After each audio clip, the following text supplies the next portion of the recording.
नमस्कार, आप सभी का स्वागत है IMS टुडे पर।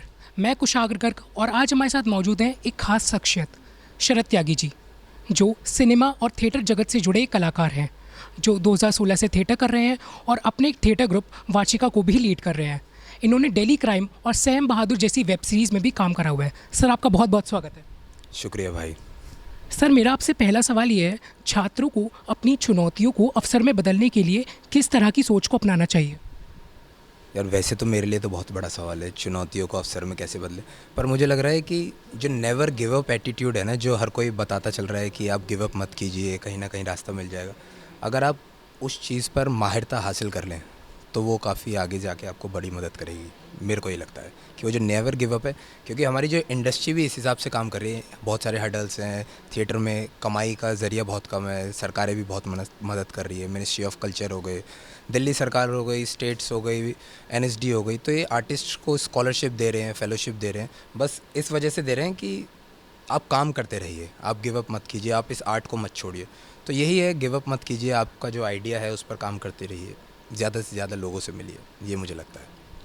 सर, एक थिएटर आर्टिस्ट को खुद को निखारने के लिए किन किन चीज़ों पर काम करना चाहिए? मेजर पार्ट मुझे लगता है लिटरेचर।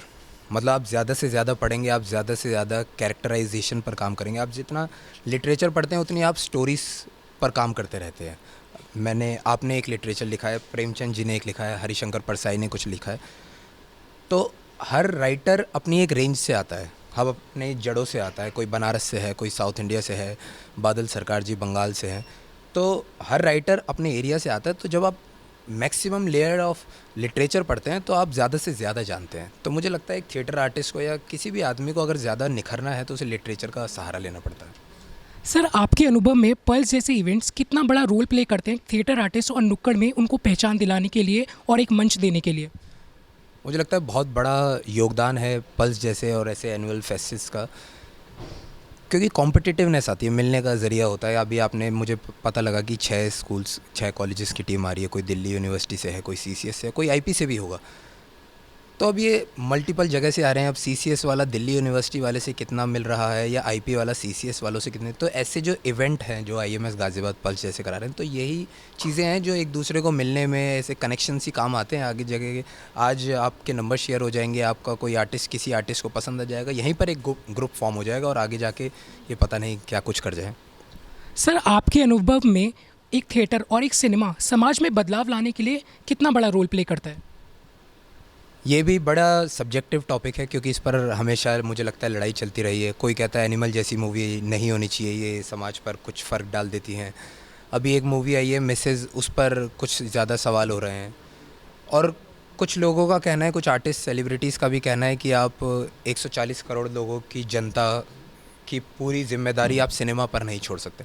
तो बड़ा सब्जेक्टिव है, पर मुझे लगता है एज अ पर्सन काफ़ी ग्रो होने में आपको मदद मिलती है थ्रू थिएटर और थ्रू सिनेमा, क्योंकि आप काफ़ी कैरेक्टर्स प्ले कर लेते हैं। अभी मैं कुशाग्र का कैरेक्टर प्ले कर रहा हूँ, अभी मैं किसी कैमरा पर्सन का कैरेक्टर प्ले कर रहा हूँ, तो मैं हर एंगल से देख पाता हूँ। अभी मैं तुम्हारा एंगल देख रहा हूँ, उनका एंगल देख रहा हूँ, तो हर एंगल से देख पाता है एक आर्टिस्ट। तो उसमें मुझे लगता है तो जो जजमेंट करने की आपकी क्षमता है वो कम होती जाती है, आप ज़्यादा समझते हैं, जज लेट करते हैं। सर, मेरा आपसे आखिरी सवाल ये है कि ऐसी कौन सी संस्थाएं या फिर मंच है जहां पर एक थिएटर आर्टिस्ट या सिनेमा का कोई आर्टिस्ट अपनी कला को निखारने के लिए वहां पर जाकर प्रदर्शन कर सकता है? देखिए बहुत सारी हैं, कुछ सरकारी भी हैं, कुछ प्राइवेट भी हैं। सरकारी के तौर पर नेशनल स्कूल ऑफ ड्रामा हो गया, BNA हो गया, MPSD हो गया, तो ये मल्टीपल हो गए हैं। NSD के अंदर भी 1 ईयर कोर्सेज आ गए हैं, NSD सिक्किम, वाराणसी और बेंगलोर। और ऐसे में ही फिर प्राइवेट हो गए, प्राइवेट में भी बड़े बड़े मल्टीपल ग्रुप्स हो रखे हैं। आपको मेजर क्या है ना, आपको पहले ब्लूप्रिंट बनाना पड़ेगा, क्योंकि आपको थिएटर इतने छोटे टाइम स्पैन में नहीं देने वाला कुछ। ये कोई MBA का कोर्स नहीं है कि आपने 2 साल में किया फिर आप अर्न करने लगे, आप वो हो गए। तो इसमें आपको बड़ा ब्लूप्रिंट बनाना पड़ेगा कि आपके घर वाले कितने सपोर्ट कर रहे हैं, आप इमोशनली कितने बैकअप हैं और कितना आप खर्चा निकाल सकते हैं। फिर उसके हिसाब से आप किस कोर्स में जा रहे हैं, क्या आप अफोर्ड कर सकते हैं। एक कुछ ग्रुप हैं जो 3,000 रुपये महीना ले रहे हैं, कुछ ग्रुप हैं वो 6 महीने के 2-2 लाख रुपए भी ले रहे हैं। तो आपको ये देखना पड़ेगा कि आप कितना बजट है आपका, कितना दे सकते हैं। तो ऐसे मल्टीपल है, आप बाहर निकलेंगे, मार्केट में निकलेंगे, आप अपनी हैसियत के हिसाब से चलेंगे, आप ज़रूर कामयाब होंगे।